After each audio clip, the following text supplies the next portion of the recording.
Гласот на Америка на македонски. Преку една деценија вашиот прозорец кон САД. А сега, директно од студиото во Вашингтон.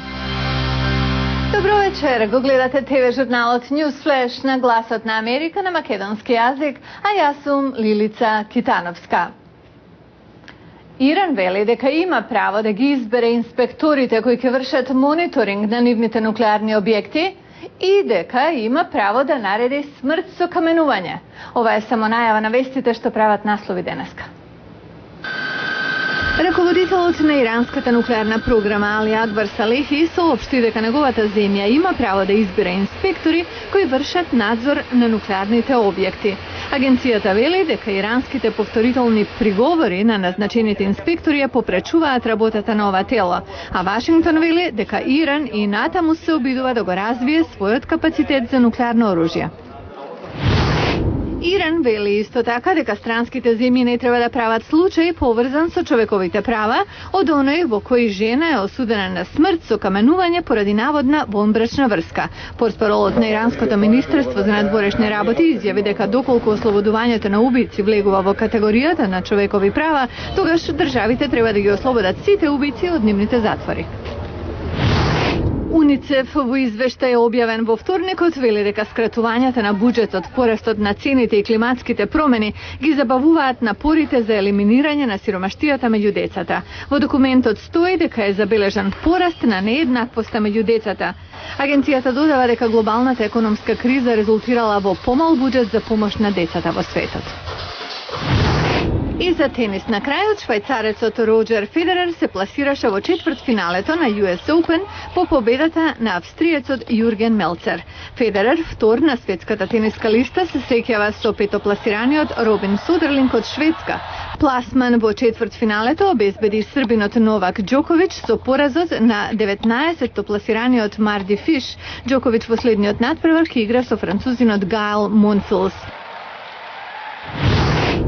Председателот бара од Конгресот да одобри 50 милиарди долари за инфраструктурата за да се стимулира економијата. Тој ова го објави вчера, на помалку од 2 месеци пред делумните избори, што ќе одредат кој ќе има контролата во Конгресот. Токму за ова ќе зборуваме о приложение. Со приближувањето на невработеноста до 10% и сугестиите од анкетите дека опаѓа поддршката за демократите, председателот Обама на денот на трудот замина во Висконсин да побара поддршка за уште една рунда инфраструктурни трошоци. Зборувајќи во Милвоки, председателот рече дека 50 милиарди долари ќе помогнат да се поправат старите патишта, пруги и аеродроми и ќе креираат многу нови работни места. Во текот на наредните 6 години повторно ќе изградиме 150.000 мили од нашите патишта, доволно да се обиколи светот 6 пати. Ќе поставиме и поправиме 4.000 мили пруги, доволно да стигнат од еден брег до друг. Ќе обновиме 150.000 мили писти и ќе го напредиме авионскиот контролен систем, за да го направиме поефикасно времето на патувањето на американските патници. Но на оваа иницијатива не и се пишува добро, заради тајмингот, 2 месеци пред избори во Конгресот. Поранешниот председателски кандидат Џон Мекејн иницијативата ја нарече политички очај, но призна дека републиканците немаат алтернатива. Кога го гледате рейтингот, републиканците стојат исто лошо како и демократите. Треба да им понудиме нешто на гласачите да не изберат нас. Иако Белата куќа инсистира дека ова не е нов стимулативен пакет, 6-годишната програма се темели на истиот закон. Како ќе мине е многу неизвестно, но председателот во меѓувреме планира да понуди нови идеи за покренување на економијата, како онаа што утре ќе изнесе во Охајо за 100 милиарди долари во даночен кредит за истражување, наменет за охрабрување на развојот на малите бизниси.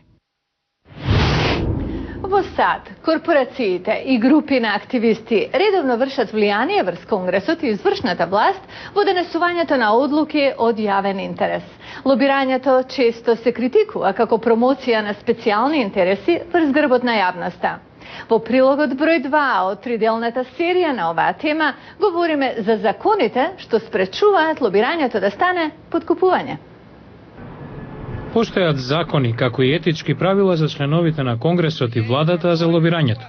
Професорот Марк Ром од Универзитетот Џорџтаун говори што ги дефинира границите. Да се дадат пари за да се заврши работата, тоа е против законот. Да се разговара со некого за да се заврши работата не е. Но има многу начини на кои парите сепак влегуваат во политичкиот процес, што чини да биде тешко да се дефинираат границите.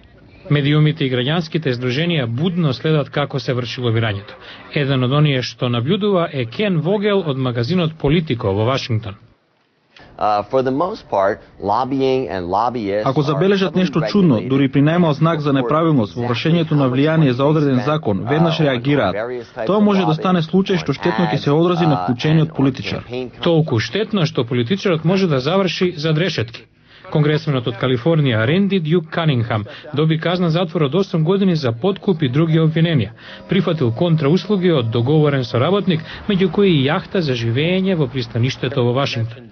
Конгресменот Боб Неј од Охајо беше осуден на 30 месеци затвор за подкуп од лобистот Джек Абрамов, кој како благодарна за сторената услуга го однел на луксузна голф тура во Шкотска и му дал средства за изборната кампања. Има и друг етички проблем, кога политичарите стануваат лобисти и обратно. Критичарите тврдат дека ова им овозможува несекојдневно влијание врз законите и регулативата во целина.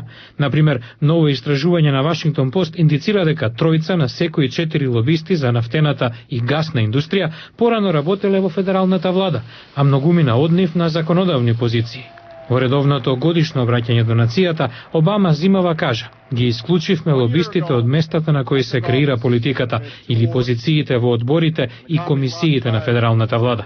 Па сепак и покрај тоа некои лобисти работат за неговата администрација под одредени исклучоци и согласно негова извршна наредба. Како лобирањето е меѓународна активност во Вашингтон во наредното предложение на оваа серија. А утре е последниот дел од серијата за лобирањето во Вашингтон, што не застанува на национално ниво. Се е поприсутно лобирање од преку границите. Утре во Newsflash, лобирањето во САД, меѓународниот интерес, странските корпорации, па дури и влади активно вклучени. Гледајте утре во Newsflash. Ова беше Newsflash на Гласот на Америка на македонски јазик, а јас сум Лилица Китановска. За најнови содржини појдете на нашата веб страница glasnaamerika.com. Пријатна вечер.